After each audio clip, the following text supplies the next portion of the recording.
बेटा और बहू अपने बेडरूम में बातें कर रहे थे। द्वार खुला होने के कारण उनकी आवाज़ें साफ साफ बाहर कमरे में बैठी माँ को भी सुनाई दे रही थीं। बेटा, अपनी नौकरी के कारण हम माँ का ध्यान नहीं रख पाएंगे। उनकी देखभाल कौन करेगा?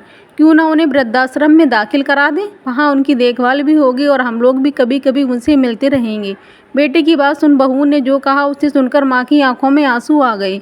बहू, पैसे कमाने के लिए तो पूरी ज़िंदगी पड़ी है जी, लेकिन माँ का आशीष जितना भी मिले वो कम है। उनके लिए पैसों से ज़्यादा हमारा संग साथ ज़रूरी है। मैं अगर नौकरी ना करूँ तो कोई बहुत अधिक नुकसान नहीं होगा। मैं माँ के साथ रहूँगी, घर पर ही ट्यूशन पढ़ाऊँगी, इससे माँ की देखभाल भी कर पाऊँगी।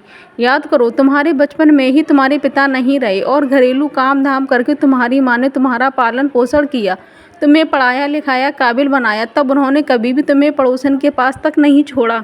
कारण तुम्हारी देखभाल कोई दूसरा अच्छी तरह नहीं करेगा और तुम आज ऐसा बोल रहे हो। तुम कुछ भी कहो, लेकिन माँ हमारे पास ही रहेंगी हमेशा, अंत तक। बहू की उपरोक्त बातें सुन माँ रोने लगती है और रोती हुई पूजा घर में पहुँचती है और ईश्वर के सामने खड़े होकर माँ उनका आभार मानती है और उनसे कहती है, भगवान तुमने मुझे बेटी नहीं दी, इसी वजह से कितनी ही बार मैं तुम्हें भला बुरा कहती रहती थी, लेकिन ऐसी भाग्य लक्ष्मी देने के लिए आपका शुक्रिया मैं किस तरह करूं।